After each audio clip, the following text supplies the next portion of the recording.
Car si vous prenez les mêmes faits, les galaxies s'éloignent, et que vous interprétez ce phénomène dans le cadre des équations d'Einstein, l'interprétation change complètement. Au lieu de dire les galaxies bougent, vous dites les galaxies sont immobiles.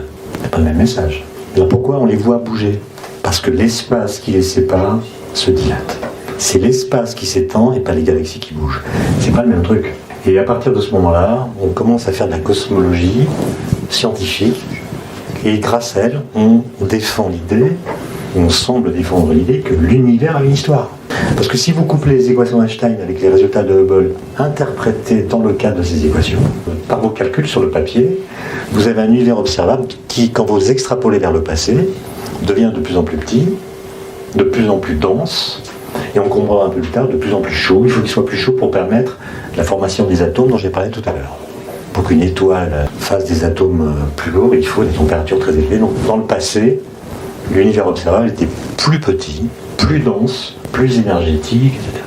Et quand vous extrapolez aussi loin que possible avec la même équation, vous aboutissez à un univers qui devient ponctuel. Ça veut dire qu'il a un volume nul, comme un point.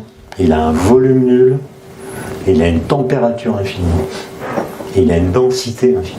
C'est ce qu'on appelle une singularité, et en l'occurrence, on l'a appelé la singularité initiale, puisqu'on lui a associé un instant zéro. Et à partir de 1949, les gens ont un modèle, comme ça, qu'on appelle le modèle d'évolution dynamique de l'univers, dans lequel on traduit cette évolution à partir d'un instant zéro associé à une température infinie et associé mathématiquement à une singularité.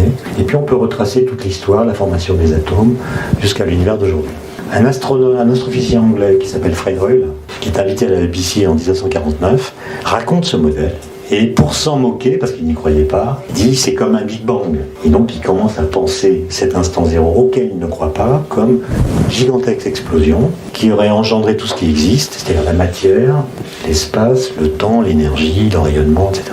Et comme nous sommes dans une culture qui promeut l'idée que l'univers a été créé, il y a eu un amalgame entre le Big Bang et le Fiat Lux. Car le Big Bang, c'est la création de l'univers, avec évidemment l'apparition d'une zone de concurrence ou même de conflit entre la science et la religion, qui constitue une querelle toujours actuelle. On raconte que quand Stephen Hawking a rencontré Jean-Paul II au Vatican, je crois que c'était en 92, à une époque où l'un et l'autre pouvaient encore parler, la discussion s'est terminée par les mots suivants. Jean-Paul II a dit à Stephen Hawking, « Monsieur l'astrophysicien, nous sommes bien d'accord, ce qu'il y a après le Big Bang, c'est pour vous, ce qu'il y a avant, c'est pour nous. » C'est-à-dire une séparation entre l'immanence et la transcendance.